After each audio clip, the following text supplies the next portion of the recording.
So before we begin, I just want to acknowledge that we're meeting on the traditional, ancestral, unceded territories of the First Nations and Native American peoples. Here where I am in Vancouver, those peoples are the Musqueam, Tsleil-Waututh, and Squamish nations. But I know where many of you are, you're on the land of other nations.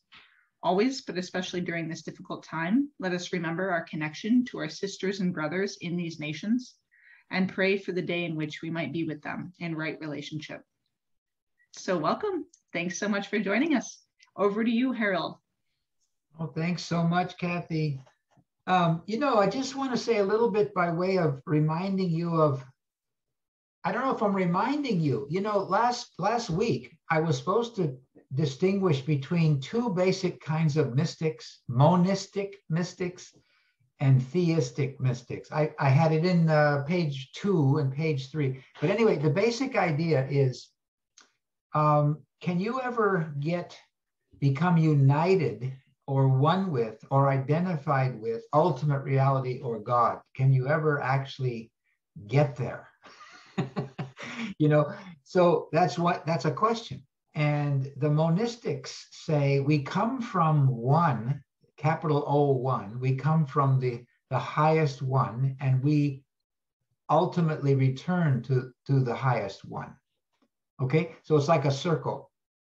That's monism. So they don't deny that the world is full of diversity, but they're saying all of that diversity came from one ultimate source, and that we can make spiritual progress back and become one eventually with God.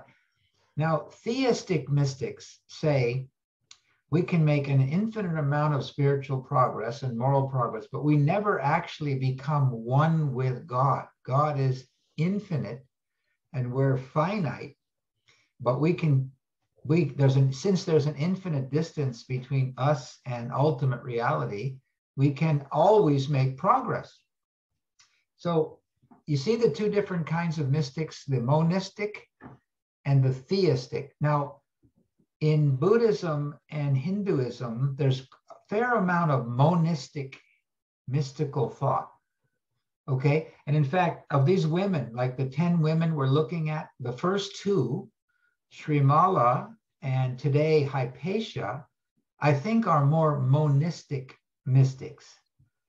Okay, and then all the other, not all the other ones, but the next 6, Rabia, the Sufi, Hildegard, Julian, Mirabai, Teresa, Tahirih, they're all what I would call theistic mystics.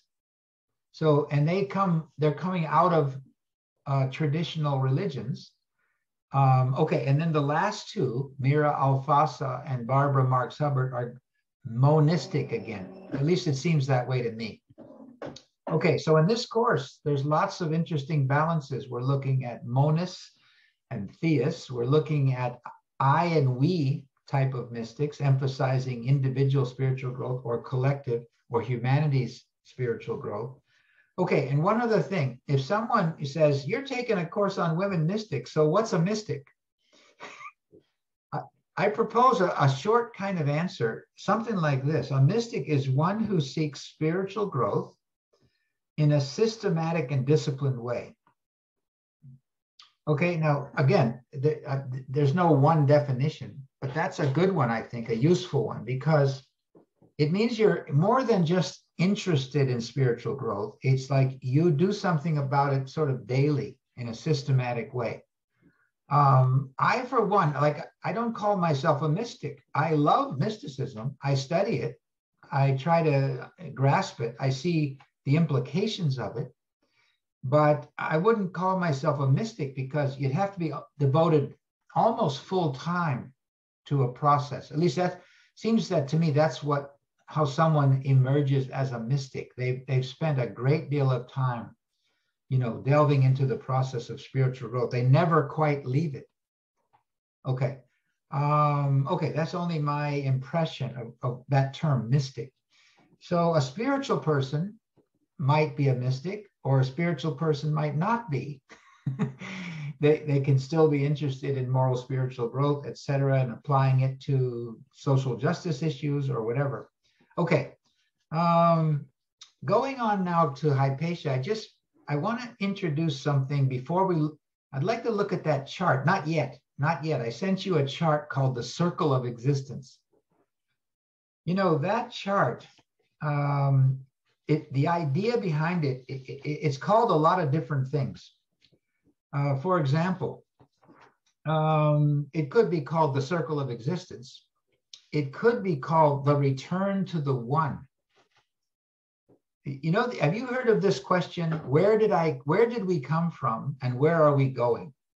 You see, that question is, they think that question goes back to about 1000 BCE, ancient Greece.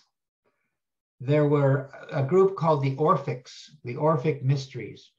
But there were other groups that were sort of asking that question. So where have we come from and where are we going? And the answer was, we came from the starry heavens and we returned to the starry heavens. So some of the mystery cults, as they were called, although I don't like that term, it sounds negative, but there were groups of people that had that basic orientation. Okay, so this circle of existence, either they invented it or it was a teaching even older than them. And I think that's the case. So way back, and we don't know the beginning, there was this idea that all beings came from the one, and we don't know how to define that one, and all beings will return to the one. Now, that might sound very simple, but of course, how do you get from the one to the many? And then how do you get from the many back to the one? So the process of describing how the one becomes many is, some people call that metaphysics or mystical explanations or cosmology, or there's all kinds of names for that. And then, or you simply could call it evolution. Things evolve from a common source, and then everything, including human beings with their soul, their inner light, are aware of a higher origin and want to go back. Okay, that's the basic idea of the circle of existence. Now, you know, this word Neoplatonism, I was looking at the course description, and I saw that and I said, why did I throw that big word out without saying anything about what that might mean? But that's also the same idea. Neoplatonism is the philosophical idea. We all come from the one. It explains where does diversity come from, and then what's the purpose of all those things that are alive, especially human beings, also animals, also plants, also rock formations, also heavenly bodies, planetary bodies. Everything seems to have a purpose to go back to its origins. Okay, so that's the basic framework we're looking at. I want to say one more thing about this. If you ask people, what was religion like in ancient Greece? Most people would say, well, they had a lot of deities. It was polytheistic. They had, male deities, female deities, and stories associated with them. Mythology, that's Greek mythology. There were, various sacrifices and things like that. That's not an unfair picture of ancient Greek religion, but I want to give you another side to it. There were I would say the minority of ancient Greek figures, for lack of a term, people, were monistic. In other words, they had this sense of the one that we come from and that we go back to it. Now, you've heard of figures like Pythagoras. Maybe you think of him as a mathematician, but he was a mystic mathematician. And there was a guy called Orpheus. You may associate him with music. Pythagoras is the one who generated this term, music of the spheres. So the spheres are like heavenly spheres that sort of resonate with each other as creation moves and creates music. Okay, so Pythagoras was a great mathematician and a great mystic, and he even had a following, and he claimed that a lot of what he believed was sent to him from a higher realm. This is Pythagoras. So the only point The main point I'm making is ancient Greek religion had a lot of monotheistic ideas in it. And it had a lot of monistic ideas too. I want to give you just some examples of what the one was called, okay, among some of the ancient Greeks. And you might say they're the elite, but I hate to use that word, but these are like the super well-educated, the spiritually oriented. Most of them would have been sort of skeptical about the stories of the gods, right? They may have believed them, but they would have said they're not important. What's important is going back to the one, the return to the one. In fact, that's another name for this point of view, the return to the one. All of life is a process of doing that. Okay, here are some of those names that ancient Greek thinkers used to talk about the one. And I lost my list. Where's my list? Here it is. When it translates from ancient Greek into English, it comes out the one, or the logos, the principle of reason and order in the universe, the ultimate one, the infinite mind, the boundless, the infinite. You see all these terms? They sound monistic to me. And they're not polytheistic, right? They're sort of saying that even if there are other gods and goddesses, they're subordinate to this higher ultimate realm. I got to tell you one more thing about this, and then I'll shut up and we'll get over to Hypatia. But I'm trying to show you her background, you see, and she mastered it. She understood all this stuff backwards and forwards. Pythagoras, for example, said, he made a distinction between cosmos with a C, small c, and cosmos with a big K. I don't know if you've seen this before, but like cosmos with a K is not a misspelling. Pythagoras said the small c cosmos is all visible things. What's in the cosmos is all visible things. The cosmos with a K is all visible and invisible things. Ooh, you see, so the cosmos is bigger. Capital K cosmos is bigger because that includes mathematical ideas, for example, pure archetypes, images of the one, metaphysical ideas, all thoughts, forms. Plato called them forms, capital F, archetypes. Ooh, you see, quickly, it starts simple. Everything comes from the one, but then when you start to spell out, that one is an invisible power that flows out into the visible world. So that's the quick answer of the circle of existence thinking. How did we get so many things? The one is sort of like, it's visualized almost like light. The light overflowed and it entered into a lot of different forms. So you and I are creatures of light, having come from the one light. They also use water images too. It's quite interesting. It's like, okay, water from one source, let's say the ocean, it can flow into rivers, streams, over waterfalls. It can spread out. It can do, water does a lot of different things, but you might think of it as having one source. All right. I said I wasn't going to tell you any more about this. A little bit more. Sorry, got it. Plato and Aristotle, you know, those guys collected all knowledge in their day. All knowledge. They were fascinated with all the stuff I'm telling you about, and Pythagoras and mathematics and biology and animals and different ways of organizing a city-state. And both of them traveled. Plato and Aristotle had enough money to travel. They went to Egypt. And how long had Egypt been around? That was already a 2,000-year-old civilization, right? Very sophisticated. How did they make those pyramids? How did they have that engineering? How did they have all that mathematics? Where that incredible pantheon, gods and goddesses in ancient Egypt, how did they get all that knowledge? So Plato and Aristotle wanted to go and they went all over the place. They went over to the Holy Land too. And this is not well known. They probably talked to people influenced by Judaism, right? Jewish wise men in what we would call Palestine. Or something. They also had respect for Persia, ancient Persia, because, you know, Greece and Persia were sort of bitter rivals for a while, but they had a love-hate relationship. They also respected each other. Ancient Persia had a prophet called Zoroaster, you know, and there was all kinds of wisdom over there. And in fact, there, Persia was close to India, so it was absorbing Indian ideas as well.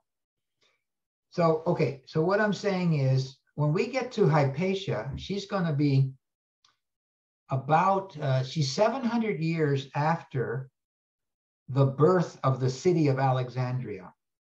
Alexandria was formed by Alexander the Great overnight. He goes there in the year 332 to northern Egypt, and he says, you know, this is a good place to build a city. We're right here, you know, there's a seaport. Like ships can come in from all over the world through the Mediterranean Sea and, you know, what we call the Baltic Sea, not too far away. And this city, Alexander the Great said, I want it to be a city of learning and knowledge. It should become the world's capital of knowledge. It should collect books. Can you imagine? This would make a good movie. Alexander's talking to his generals, drawing little things, a map in the sand of what this city should look like, roughly, and that it should collect books from all over the world. You know who Alexander the Great's teacher was? Aristotle, who also liked to collect books too. So Alexander thought he's going to conquer the world so that it can get organized and collect the knowledge of the world and create a world empire. And the intellectual capital of that world empire is going to be Alexandria. Wow, you know, this would make a good movie if it weren't historically true.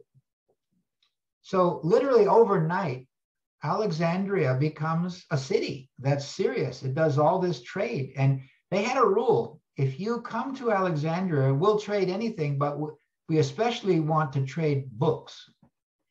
We want to buy all your books. Don't worry about what language they're in. We'll translate them.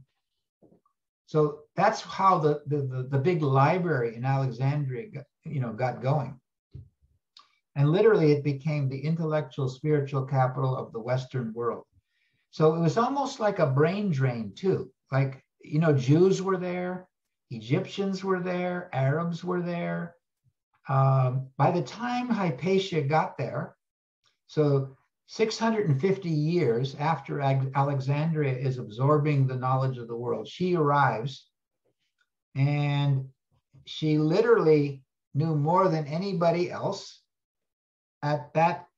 in Alexandria, which is saying quite a bit, because that's been collecting the knowledge of the world, including religious knowledge. You know, like the Old Testament was written in Greek there in Alexandria. Some of the best Christian theologians in the early Christian era came from Alexandria.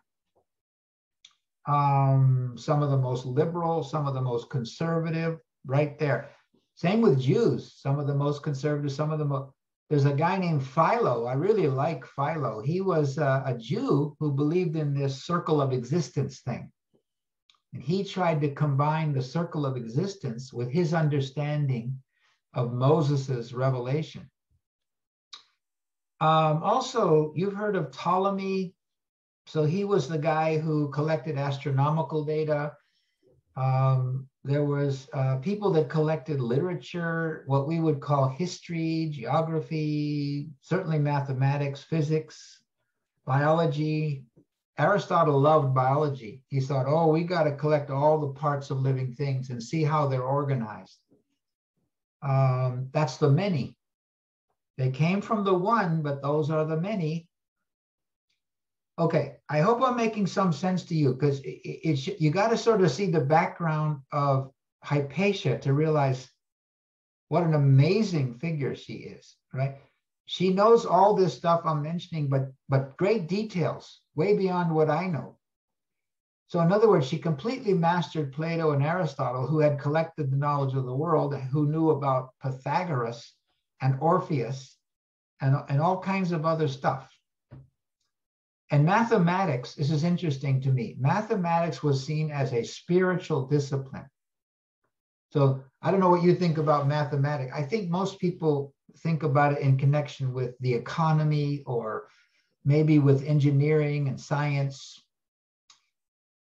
To Hypatia, mathematics, and to the Neoplatonists and the circle of existence folks, mathematics was something that trained your mind to understand invisible realities, proportions, and that music and math were kissing cousins. You understand? Oh, look, Paulina knows that. This is why the music of the spheres, it goes back to Pythagoras, but he might have gotten it from some primal revelation that came way before him. Okay, so all these ideas are part of ancient Greece. And then you've heard of the term Greco-Roman.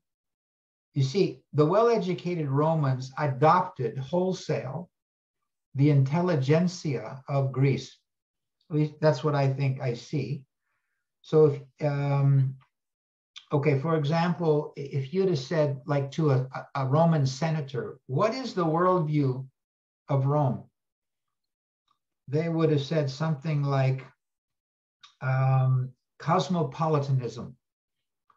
Cosmopolitanism is a type of Stoicism, which is a synthesis of Plato and Aristotle again. See, a lot of it goes back to Plato and Aristotle, but they took everything before them. See, they don't get all the credit. They were collectors and synthesizers, but it's a shorthand thing to say that goes back to Plato and Aristotle, because that only tells you they collected it from hundreds of years before. All right. I'm going to let you introduce yourself again, but let me get to Hypatia now. We'll introduce her. And then I want to hear from you again about, what part of this makes sense to you? Are you a monistic type mystic or a theistic type one? Or are you just watching the show and you'll decide later? Okay. Any questions, comments so far? I've had lots of thoughts, Harold. This is Thousands of thoughts. Paulina, yes. Yes. Of course, Kathy knows me pretty well, so my mind is. So one of the things that impresses me when I learned that because there wasn't specialization way back then, there was not this clear line between if you were a scientist, if you were a mathematician, if you were a theologian, all of those were blended. And to me, that is so much of a richer way of understanding the world, because these separate categories are artifice. They're just artificially placed there. And I think we're living in a time when we're seeing the real negative effects of this specialization, because in order to understand this incredibly complex reality, it's actually more helpful to break those walls down, to realize that all of these things do flow together. So that's one point. The other point that's very important to me personally, being a mystic, I actually wrote, I do writing, which my Yom Kippur vow is to get back to my writing seriously this year. But in one of the chapters of this book that I started in 2006, dealing with the word mystic, I say, well, yeah, I'm a mystic. That's who I am. And I define it. And so part of the definition has to do with not only me making that concerted effort that you talked about, which I do, and I really do it daily. I don't know if I've always had the luxury. Now I'm retired from all the careers I never had. And I feel like I'm completely, immersed in mysticism. And I have a friend who's helping me with that locally. We're both immersed in mysticism. But also, I feel like I have been touched by God to be a mystic. And that was that was something I had no control over. And that is what some people would call some degree of mental imbalance, really. But some more enlightened psychologists, psychiatrists will say, hey, you know, it's spiritual giftedness. We have these different intelligences, and spiritual intelligence is among them. So absolutely. Yeah. So that's all I want to say. Research this now. Mm-hmm. I'm actually muting myself. That's all I need to say. That's fantastic. What, our cup runneth over with resources. Anybody who comes to a course like this is bringing a lot with them, and I'm hoping it'll all come out. What you said, something I've got to comment on. Where will you know, this Jewish guy named Philo? Oh my goodness. You know, yeah, I think he was one of these Hypatia-like mystics and a biblical scholar, right? He was trying to synthesize, like, oh, I know what you said that impressed me. The interdependence of all these fields. They were once all together. It was once called knowledge, and then slowly got broken up and specialized. But, you know, not to the people that were learned in those days. They saw all of this as connected. And so they wanted to learn the connections, right? Okay, maybe today we're getting that way again because the whole world is getting more interdependent, right? And yeah, that's the goal. Okay, quickly, on my first page that I gave you 4 pages on Hypatia. And the 4th page is some readings that her group studied. We know that. If you know all her writings got burned up. We don't have her writings. Yet, a lot of people wrote letters. Thank God for this guy named Synesius. Oh, all these letters to her and from her that were commented on. Okay, so we can fill in a big picture about her. Let's look at the first 2 pages about Hypatia, just some of the points, then stop again, comments, questions, complaints. And then I want us to read some of the things that her circle read and discussed. So when we read those 6 little passages, it's going to be her group, her little group, and they were all men. As far as we know, it's Hypatia and about 12 guys who were well-educated and rich. They were elite and spiritual seekers. This is apparently the way it worked. She also gave public lectures out in the forum, the agora. The agora means the open forum. You know, incidentally, if you want to see a movie about Hypatia, do you know who Rachel Weiss is? Rachel Weiss is a fantastic Jewish actress. She plays Hypatia. Here she is. You see her? And the movie is called The Agora. It means the open space. Like, you've heard of agoraphobia, fear of wide open spaces. But Hypatia gave public lectures out in the public, out in the open forum, as well as at the library in Alexandria and the museum. So she gave, and then she had this little group of seekers always going on and studying together. Okay. So basically, I'm skipping over a whole lot of this. I told you about Alexandria, what an amazing city it was, how incredibly cosmopolitan and diverse. And this library was essentially, had about 500,000 scrolls. That's quite a bit. It had a museum connected to the library, which collected things that were old or beautiful. Like, so it's art, objects that can be studied. There was a garden, a botanical garden at this complex of the library museum. There was a cafeteria. There were small classrooms. There was a laboratory. There was a, oh, what am I looking for here? The observatory, right? You can observe the heavens. What an amazing place. Subjects, physics, engineering, mathematics, astronomy. However, they were all connected, like Paulina is emphasizing. All right.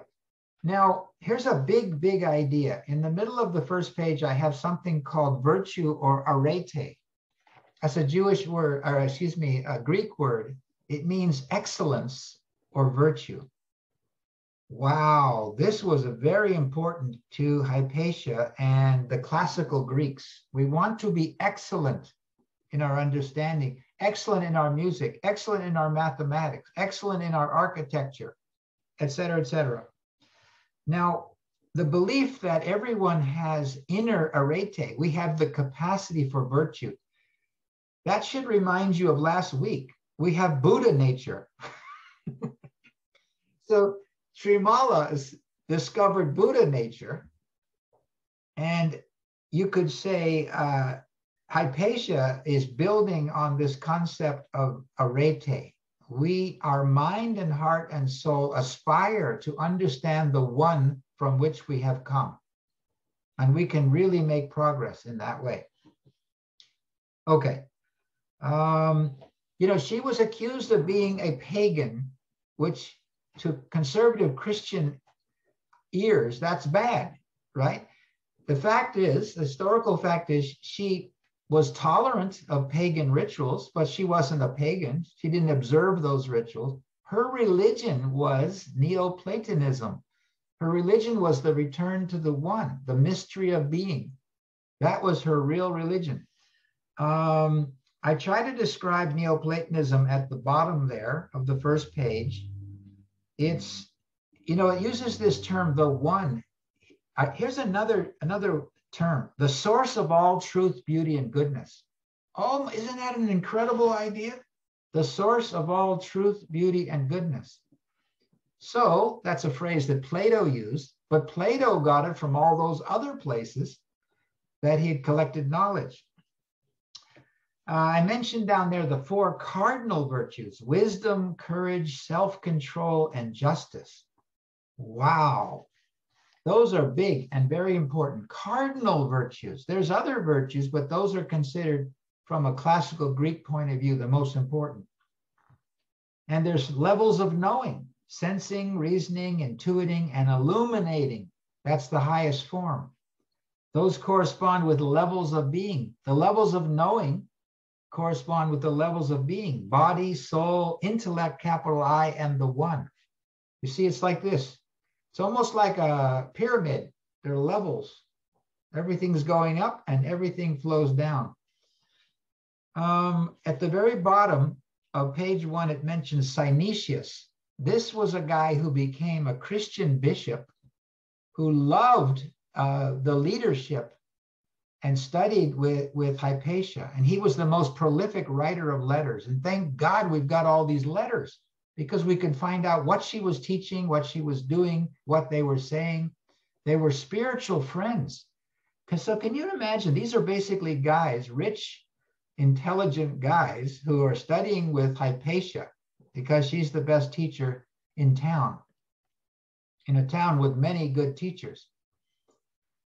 Another thing about Synesius, he was a liberal Christian, as opposed to conservative Christian, which came in later, a little bit after, that which led to Hypatia being suspected of witchcraft and distorting the mind of guys like Synesius and guys like Orestes, who was the governor of Alexandria.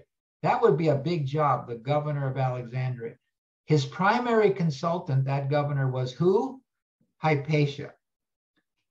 So she's not just a pretty face and a beautiful body, which she had, but it says that she was not concerned with gender or sexual issues.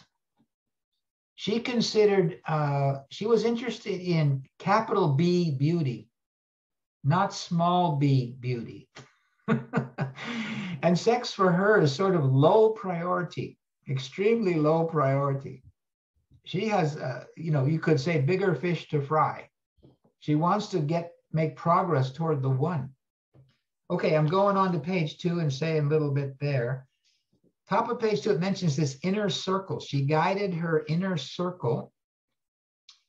Look at this beautiful phrase: to extract their deeper selves, the I buried within us. That's her words. There's an I buried within us that sees higher levels of reality. And the trouble is we need to clean up the inner landscape there so that I can see. And what it will see is the path toward the one.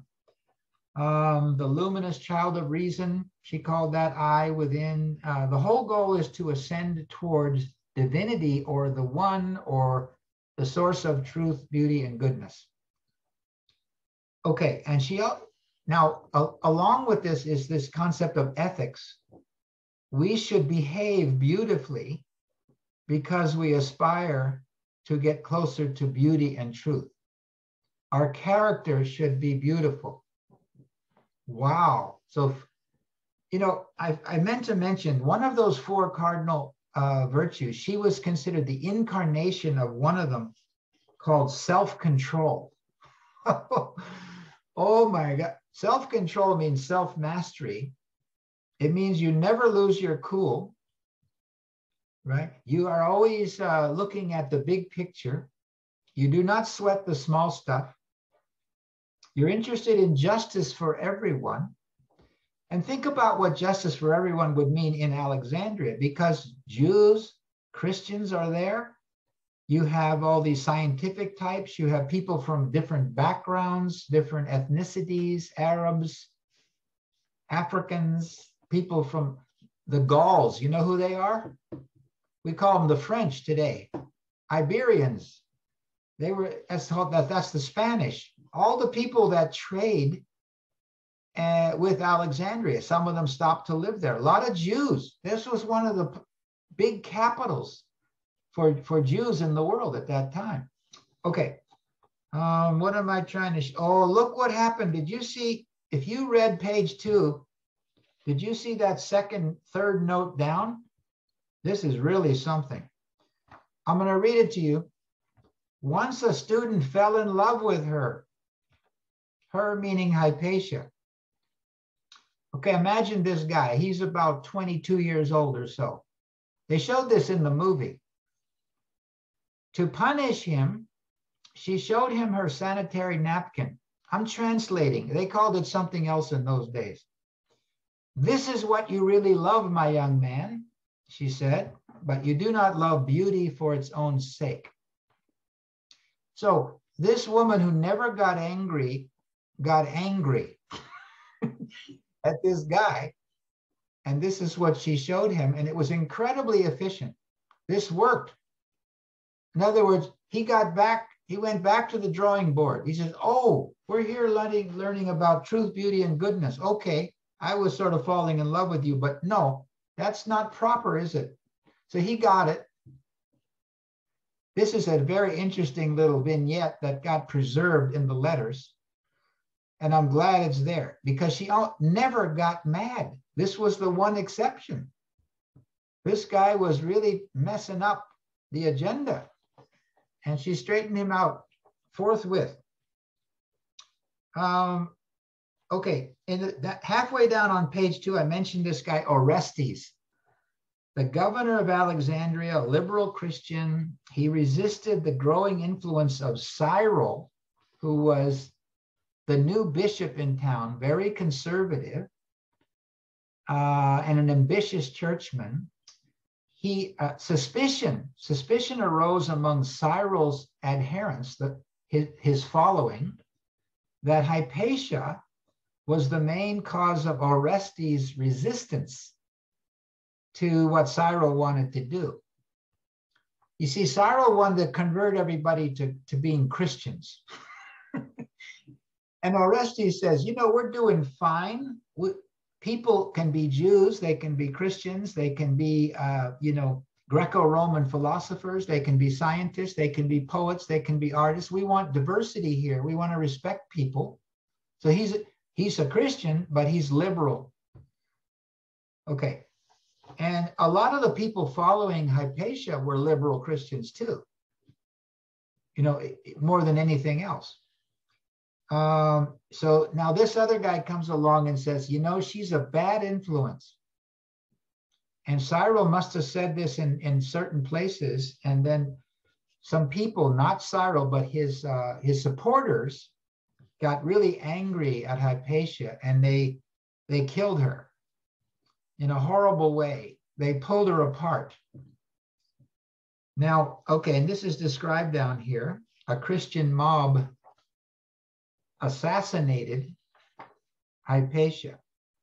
It's like an assassination because not only was she influential politically and educationally and philosophically, but whenever some high dignitary from Rome came by, or Constantinople, the other great city in the Eastern and Western Roman Empire, they always wanted to talk to her.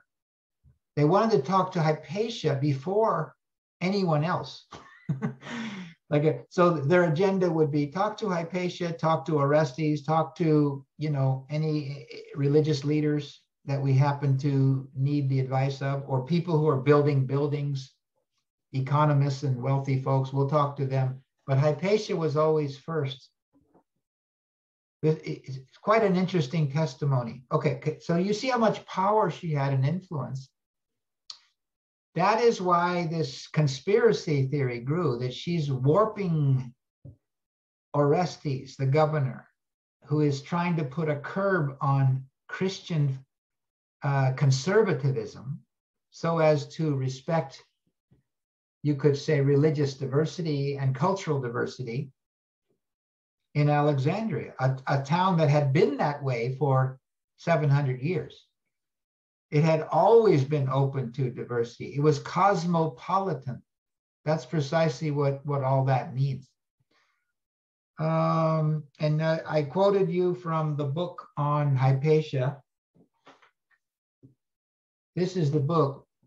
This lady, this is Maria Zielska is the best scholar in the world on Hypatia. And had access to all those letters and all kinds of other things. And she, I think, has the most trustworthy account of things. So I put what she wrote about the assassination of Hypatia and how that was interpreted. Okay, so many people saw that she was a martyr for religious freedom, for philosophical questing. You could say women's equality, although that's sort of looking, that's projecting back from today's type of feminism. They didn't like that a woman had this much power, right? Okay. Anyway, so that's page 2, a quick summary of it. Page 3, we won't go into it, but I tried to give you more about the background. Look at the middle of page 3. I changed in my mind. Cosmopolitanism. This is really important stuff. The view that all knowledge, belief, and tradition are humanity's common heritage. Wow, I'm really biased. I like that idea. All the wisdom of the world, all the science of the world belongs to everybody. That's the basic value system of Alexandria, and it's called cosmopolitanism, and it's built up from Plato, Aristotle, and a guy named Chrysippus, who came about 150 years after Aristotle. So that point of view is terrific. So the universe is basically a cosmos. Everyone should be a citizen of the universe, a citizen of the world. The laws should be arranged such that everyone who observes those laws is treated fairly, no matter where they come from. That's cosmopolitanism. So I think that's a big influence too on Hypatia's type of thinking, a spiritual cosmopolitanism. So she's very liberal, like in the sense of, Christians are welcome in her class, atheists are welcome in her class, scientists are welcome, artists are welcome. Anyone who wants to seek truth in a synthetic way is welcome. One more name for this system of thought, great chain of being. I put it at the bottom of page 3, the great chain of being. That's a phrase used by Aristotle that basically says, you know, we got all these levels. We have a prime mover up there, or God. We have invisible beings that administrate the physical universe. In the physical universe, we have elemental forms, we have plants, we have animals, we have human beings. See, these are levels, and it's all orchestrated, and all parts of creation want to go back or have an aim put, or a purpose, and their purpose is to go back and reunite eventually with their origin, the great chain of being. So evolutionary ideas are in there too, as well. Oh, we never looked at the chart. Oh my goodness. Can we look at the chart quickly, and then I want to hear reactions. Okay, can you put the chart up, Kathy?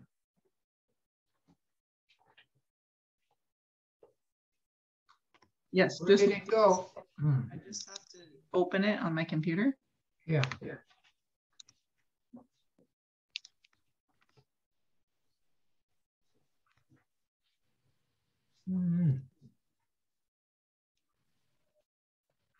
Hi, Sue. Sue's at the hospital. Yeah, I just finished, so very good. Okay, check out this chart. Now, okay, the basic idea here, remember this is called the circle of creation, right? Or the circle of existence. And the idea is that it starts from the top or deep within, the highest reality or the supreme center. So you could visualize the one as very high up or very deep within, doesn't matter. But out of that comes the arc of descent through, I put on this chart word or logos, because I'm using the terms that were associated with this later by, say, Christian theologians and thinkers. The word, the logos, or you could also say the mind, capital M.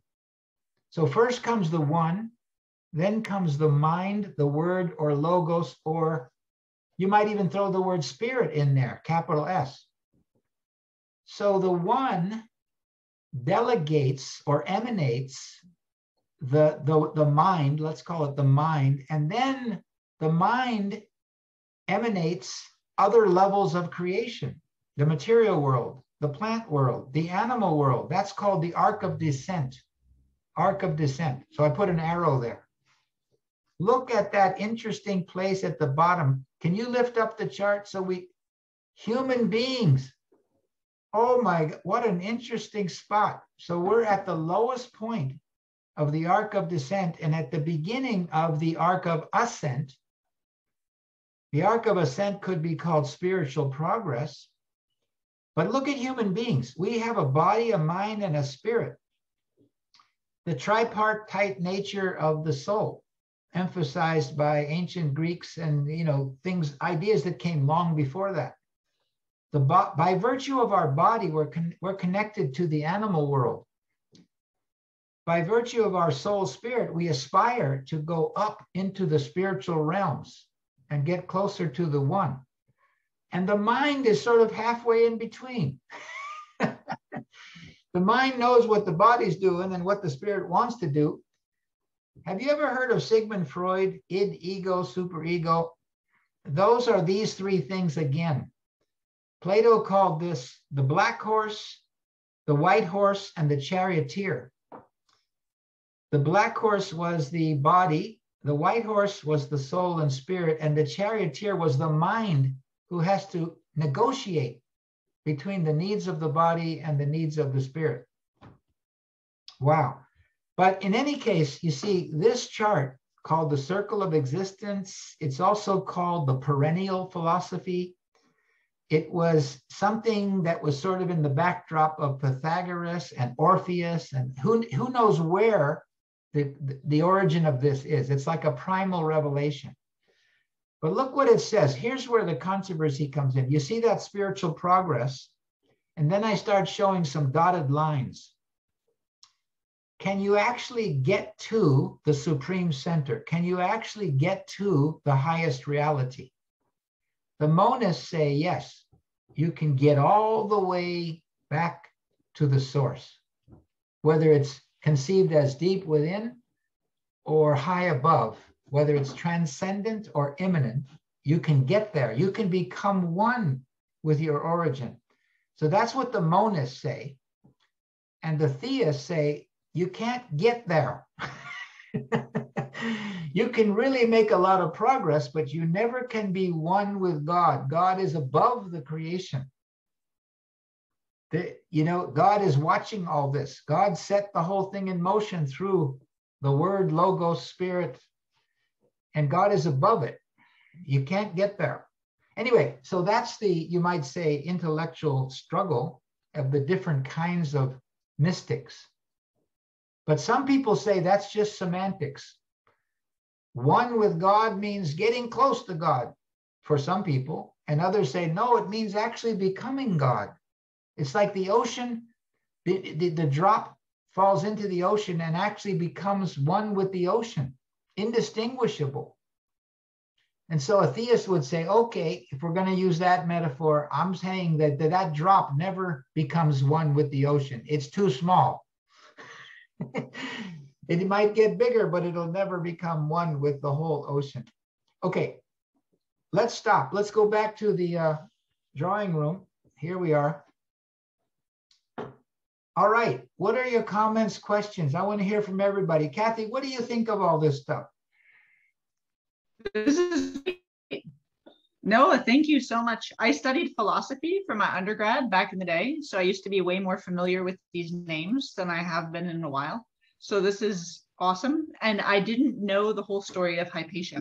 So the amount of power that she had at that time is remarkable, especially because studying the ancient Greek philosophers, almost all of them were men, and they weren't really taking women seriously. They associated women with the body, and the body wasn't as important as the mind. So to have her actually be a teacher at that time and to have that kind of influence was remarkable. Yeah, no, and I think I'm definitely a monist, but I'd love to hear what other folks think. I want to ask you something. Did you come across a guy named Plotinus? Yes.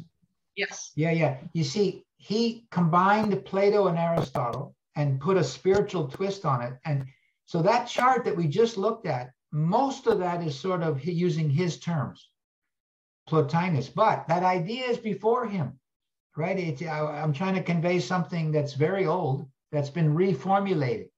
So there could be a Jewish mystical version of that thing.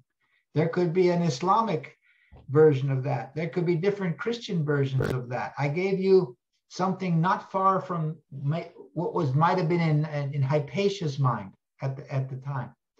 Okay, I'm going to pick on every one of you. So you can always say, I pass. Samantha, any thoughts about any of this? We can see you today. Yes, you can. This is really cool. I like the cosmopolitanism of all religion and knowledge being common heritage, and I don't know. I really like what you said about the cosmos, all visible things, and the cosmos, capital K, all visible and invisible things. That makes it a lot bigger. It does. And then, yeah, monistic is very cool. I like that. And I definitely, I could see myself as mystic. Yeah. Okay. Well, next time we're going to look at Rabia and a few others theistic, and we're going to gather some of their beliefs about how big God is or how infinite God is. So from their point of view, you're making God too small if you think you can be one with God. Anyway, so I just, sometimes people try to look at mysticism and ignore this issue. I don't do that. I bring up issues, but I like to show respect for that little divide. And for some people say it's purely semantics. They refuse to take that too seriously. Okay, let me pick on other people. Paulina, what do you think about all this? For you, it's Old Home Week.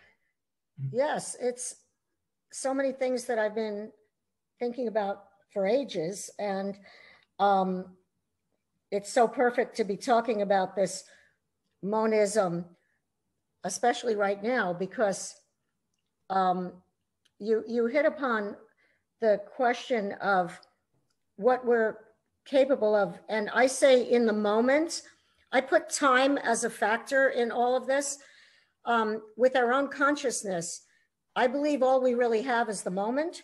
And if we're able to be completely without judgment, we're capable in that moment of acting from that place within, which is the oneness. But then another moment comes along, and then we're back to materiality and ego and all that other stuff. So I think time is a limiter for us. So in some ways, I agree it's semantic, because I think, and I also think that paradox is part of it. Paradox is the bedrock of spirituality. So to be able to hold in your mind that you are both one with God and yet not. I think that to me is. Thank you for saying yes. this. Oh, thank you. Yeah. Yeah. Oh, and a historical piece that we haven't covered, but don't forget that. That's a big important piece. This is historical and easy to find out even from Google or Wikipedia. I learned about Hypatia from the show Cosmos, that series, right? So you refer Carl to Sagan really liked Hypatia. Oh, he adored Hypatia. He fell in love with her too. Absolutely. He fell in love with her. And it's a really wonderful segment of Cosmos. So you touched upon the fact that so much was burned. The entire library was burned, and we mustn't forget that. These twice. Right. I mean, these conservative Christians were so concerned about the polluting influences of paganism that they destroyed it's just, thank goodness, at least according to Carl Sagan's research. So the scholars who were working there under Hypatia scurried to bury in the basement as many of those scrolls as possible. And the only scrolls that got saved were the ones that there were many, many, many copies of. Can you imagine the wealth of wisdom that we would have had available to us if that hadn't happened? That huge historical incident. Wow. Thank you for bringing that up. I remember seeing that. I didn't know anything about Hypatia when I saw that. Later on, I came across her another way. You know something? I was going to give you all a turn, but we're running out of daylight. We have to read that stuff, from her circle, the stuff that her circle pondered. That will give us a sense of what was the spiritual discipline. I got to tell you one more thing about that before we get to the circle stuff. Oh yeah, Sue. Sorry, I was late coming in, but what's the difference between theism and monism? Briefly, monism says you can get back and become one with the God. Source. Okay. And theism says you cannot ever get there because God is infinite and transcendent, and we're finite, even though we can improve infinitely. Mm-hmm. Got it. Anyway, okay. Now I just missed the definition. Apologies. Okay. Yeah, that was in the beginning. Okay. There's something I've got to tell you. So it was on page 1. Where was it? Oh no.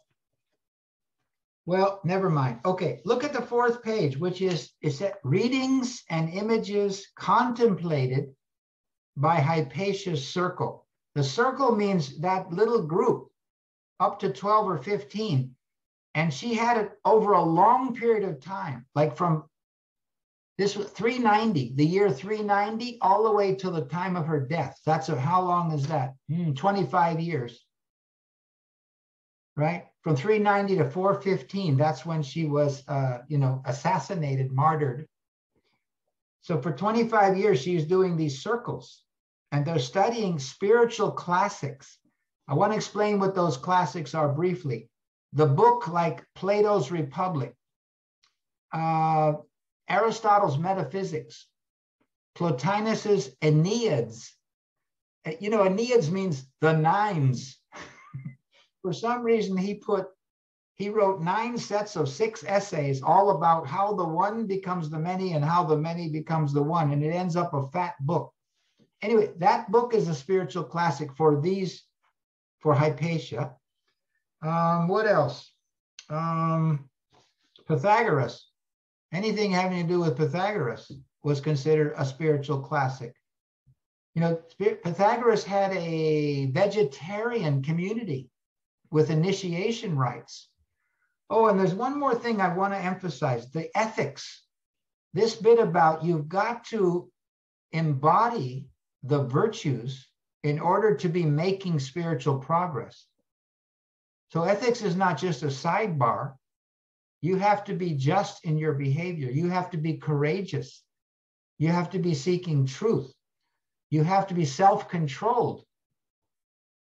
Self-controlled, that is, you don't run off the handle. You don't, okay. However, maybe the exception is righteous indignation. Even Aristotle talked about righteous indignation as something good. So when Hypatia got mad at that student, that's okay. Righteous indignation. Okay, quickly, look at the page 4.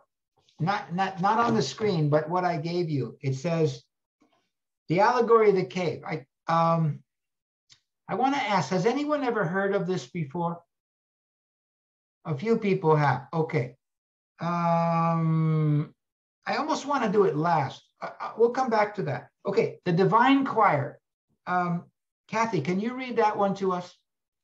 Yes. It's called by Plotinus. Very interesting little image. Imagine a group contemplating and studying this. Okay. We always move around the one, but we do not always fix our gaze upon it. We're like a choir of singers standing around the conductor, who do not always sing in time because our attention is diverted. When we look at the conductor, we sing well and are really with him. Then we look toward the one, we attain the aim of our existence. We no longer sing out of tune, but we form in truth the divine choir about the one. This is a musical metaphor for the importance of paying attention to the one, not getting distracted with all the, centrifugal forces in the world. That would improve your singing. It would improve your harmony with souls who are seeking the one. Isn't it incredible? What do you think of this? Any observations about this one? You see, they said she was the leader of a, what did they put? Remember, this is one of the things Synesia said about her. She's leading the choir. She's the conductor as far as these followers in her circle are concerned. She's got her eye on the prize, right? The one. Okay. But Harold, the one could also be the founder of each of the religions, like Moses for Judaism, or Abraham, or Krishna, or Buddha, or Christ, or Zoroaster. They could be the one because they're the ones that bring the divine message over, and lots of people who didn't have written, So they're like the access to the one. You see, I would love to tell Hypatia that. Actually, remember I told you about Pythagoras. He was called a prophet. I'm not making the word up. The Greeks said a lot of what he knew came from above him. So he was live streaming, so to speak, knowledge from above.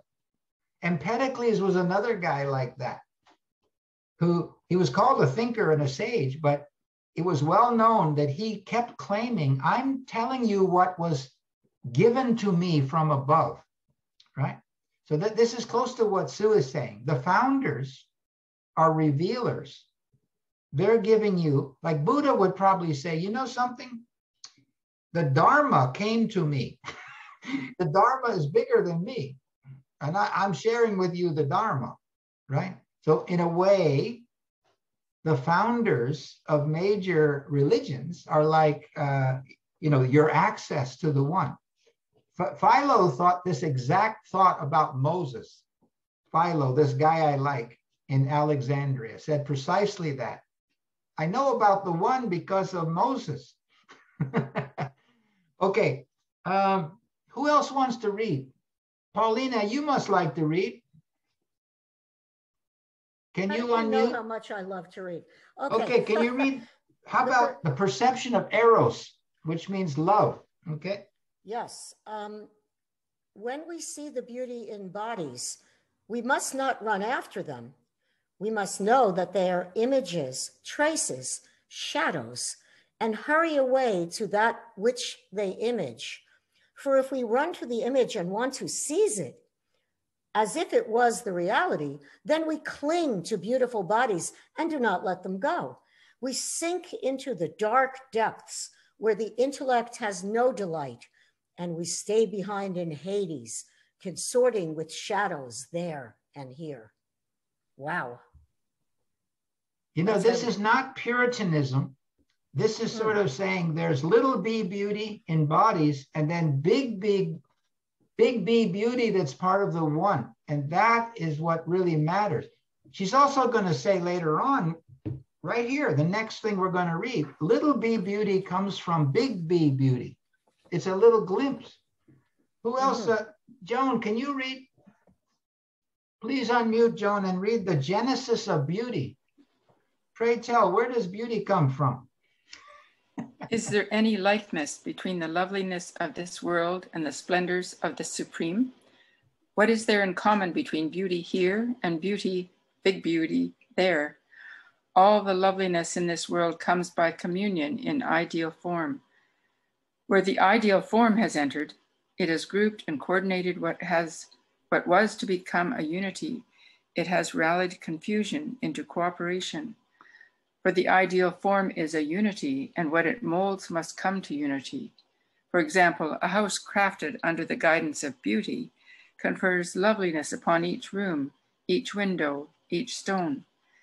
This, then, is how material things become beautiful, by communicating or expressing the ideal form which flows into them from the divine.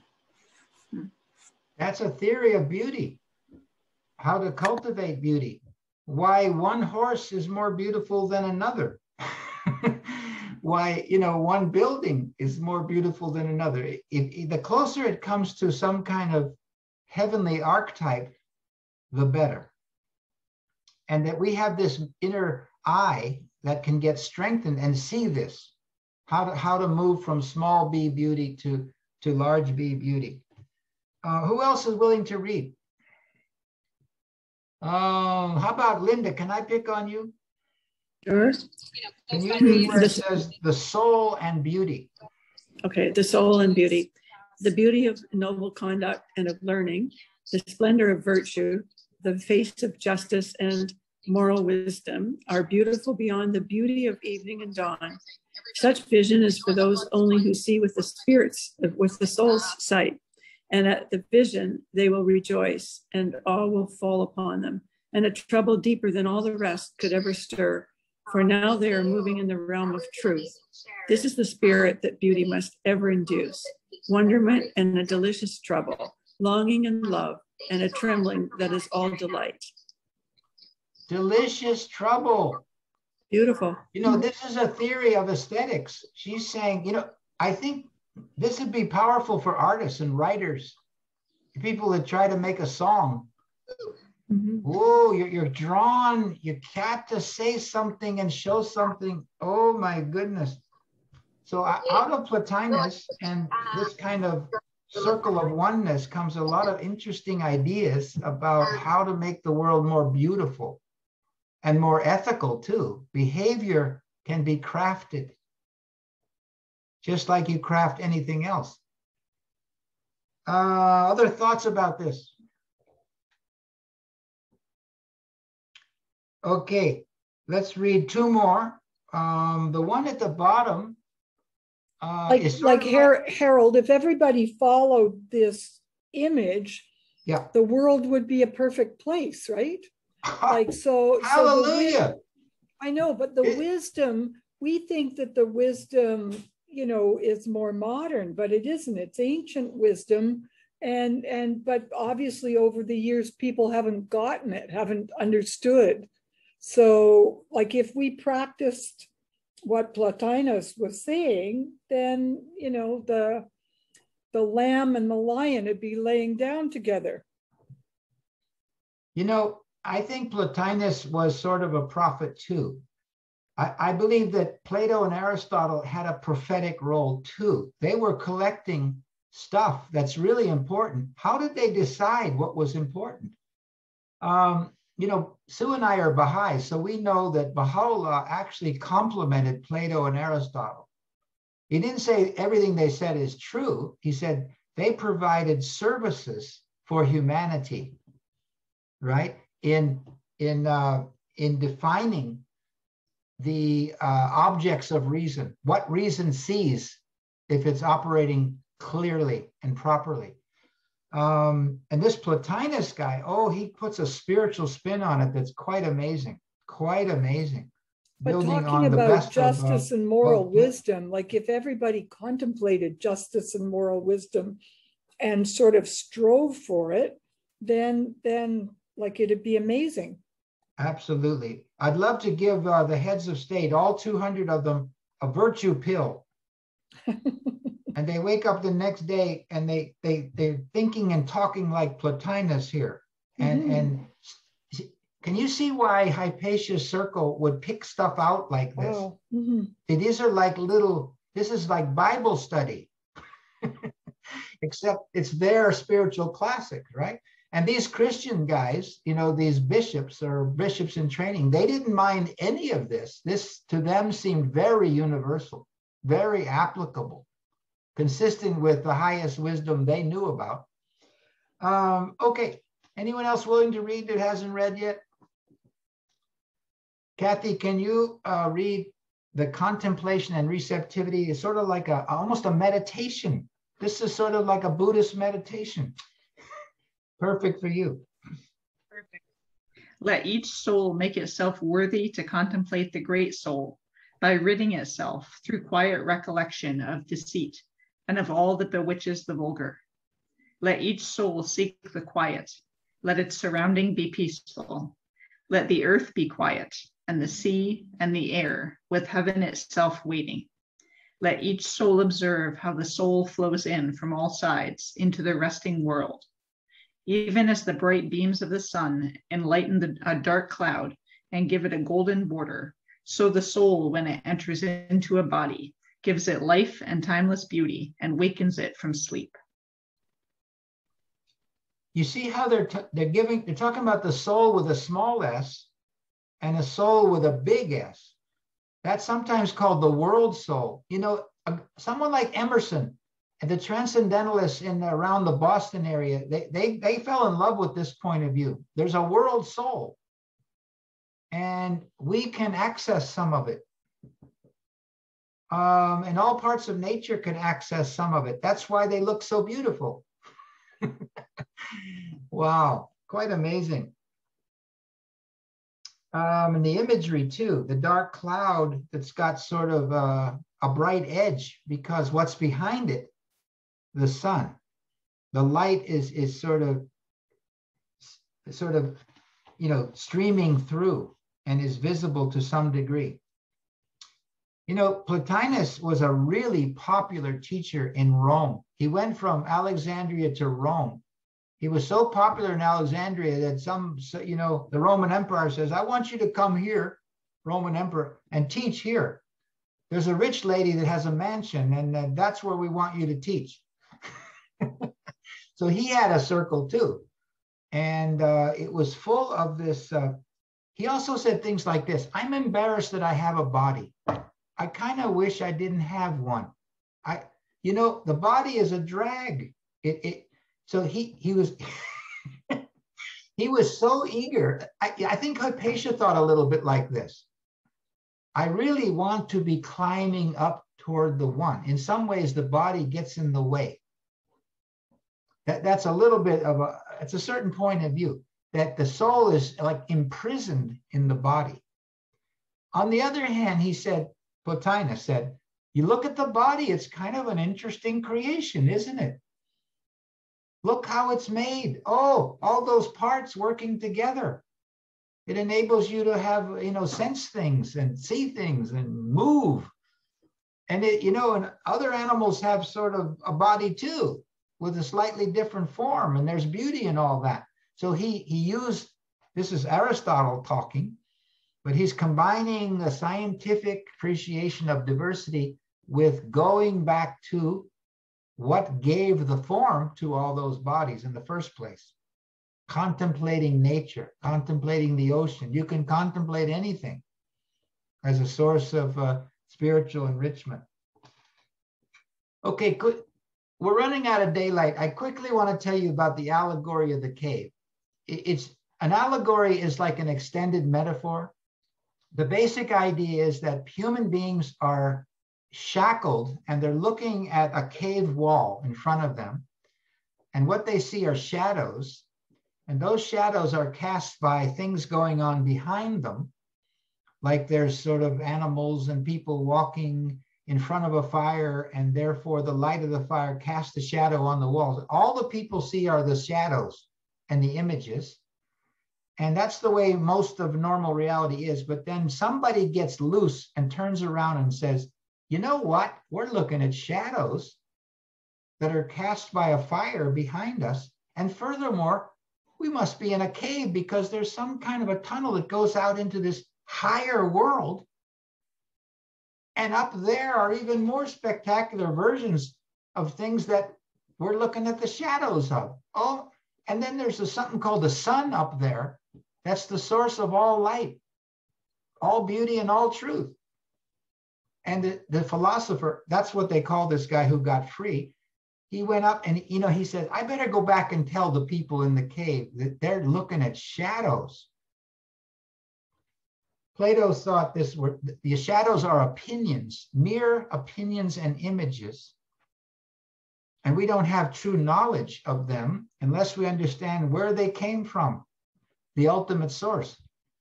So the allegory of the cave, another thing it says is when the philosopher goes back and tells the people, you're in shackles and you're looking at shadows, those are not the real things. They get very angry at him. They want to kill him. They don't like this, light from above coming down and invading their security system. So the allegory of the cave is supposed to be an image of levels of reality. Like the shadow is one level. What casts the shadow is another level. Those archetypes up on the top in the big upper world are the real thing. And higher than them is the source of all light and life in the first place, the sun. So there's like levels of reality and being, and you're supposed to know the whole program. And most people only see a very tiny bit. That's the allegory of the cave. It has enormous implications for what is truth, what is reality, how do we learn. So that's another thing. How long could the Hypatia circle talk about, what you get out of the allegory of the cave?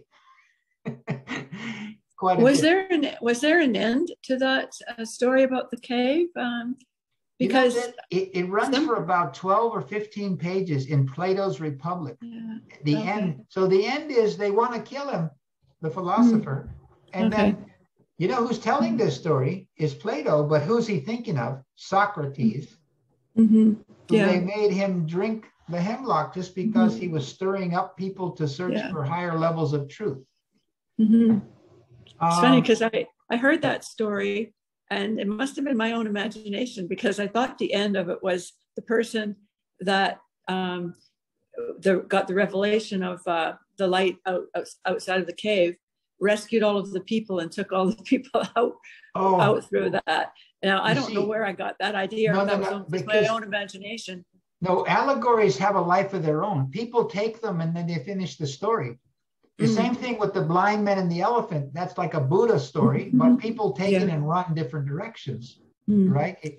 So once something that shows the power of that story. It's an archetype. It's a spiritual lesson. And so people take it and run different directions that will always happen. All right, I'm just saying the version I shared was the one in Plato's Republic, which is considered one of the classics that the Neoplatonists studied.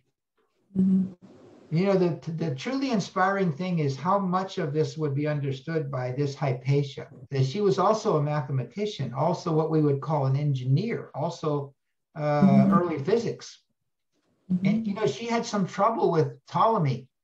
She kind of thought there might have been some mistakes in the geocentric hypothesis. And now we know she was right. She just didn't live long enough to straighten it out. Anyway, fascinating stuff. Okay, any reactions to the whole? I hope you got a glimpse of Hypatia, why she deserves to be, you know, in this series that we're looking at.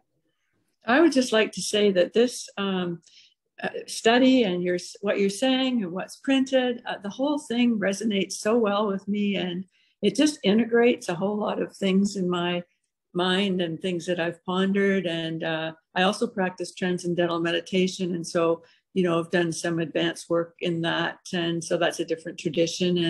And when I first started doing Transcendental Meditation, I was a bit nervous about it because of the Christian tradition and thinking, oh, is this going to be compatible with the Christian tradition? And the more I'm involved in it, the more I realize that it's all the same. Truth belongs to everybody. Exactly. Mm-hmm. Anyway, it makes me feel very, you know, I don't know, the integration of it makes me feel very comfortable with everything. And it just helps going along on the journey and learning, because, you know, the path is all going in the same direction. I totally agree with you. You know, you're reminding me, Linda, of a very key point. Hypatia said, the purpose of studying like one of these passages and discussing it is to get to a point of what she called reverent silence. Mm-hmm. You know, so apparently the circle, they would have these discussions and then there'd be silence. Mm-hmm. And this was not awkward silence. It was not uncomfortable silence. Hypatia said, that's the goal. The goal is to get to this reverential silence every once in a while. Yes. That means we're really glimpsing reality itself, the one itself. We're getting a glimpse of where we're heading. That's okay to be in awe about that. Mm-hmm. I totally agree. That's fascinating. We know about this because of the letters. They said, we made it all the way to the reverential silence. Somebody was saying in a letter about, you know, what happened with Hypatia. Mm-hmm. So they wanted they wanted to get to those, you know, pockets of silence that they would be in awe of. Mm-hmm. So Harold, maybe it's because they all had the same understanding that they didn't need to add anything more to the conversation. Like truth comes through consultation with people from different perspectives, adding their own ideas. But then once all the people in the circle, like all of us, if we started discussing something, once we figured we all had a certain amount of understanding, then we can be comfortable with that. So then you wouldn't speak anymore. Mm-hmm. Maybe. Utterly beautiful. Yes, Kathy. I see Joan has her hand raised. Yes, Joan. Joan, please. Well, it's actually for Ev. He's been listening in, so he had something he wanted to say. Please. Hi, Ev. Hi. I was just thinking of science, and we, for years, had the idea that energy is a special thing, and it's conserved. And then we had the other idea that mass is a special thing and it's conserved. And then Einstein came along and said, well, it's not quite right. It's this combination of energy and mass that is the real thing that is conserved. And you're kind of making progress into a deeper truth through the scientific process. Without Einstein going along to lead it further, it wouldn't have gone there. Oh, think of Hypatia would be loving the paradigms breaking and a new one comes along. You know, we surpass Newton, we surpass Galileo, we get to Einstein, and then we go further than that with the theories of everything. Ev is just touching on so much energy. Oh, and there's formulas, mathematical descriptions of some of this stuff. Oh, wow. Hypatia would really like to hear what Ev just said. Good night. Oh, I'll see you. When do I see you? You know, this is weird. We had 2 in a row, but they're going to be more spread out than that. I think October 13th. We'll look at Rabia. Yes, I'll check. Hold on, Rabia, Wednesday, October 13th. She's so a thank you so Sufi much. Poet, and we have some of what she wrote. It didn't get burned. Oh, that's fantastic. We'll check it out. All right. Anything else for the good of the order? Thank you, Paula. This was fantastic as always. Thank you so much, Harold. Thanks, Harold. Thank you very much. Nice to see everyone. Great to see you all. Thank you. Have a good night. All right. Thank you. Okay. Bye. Bye.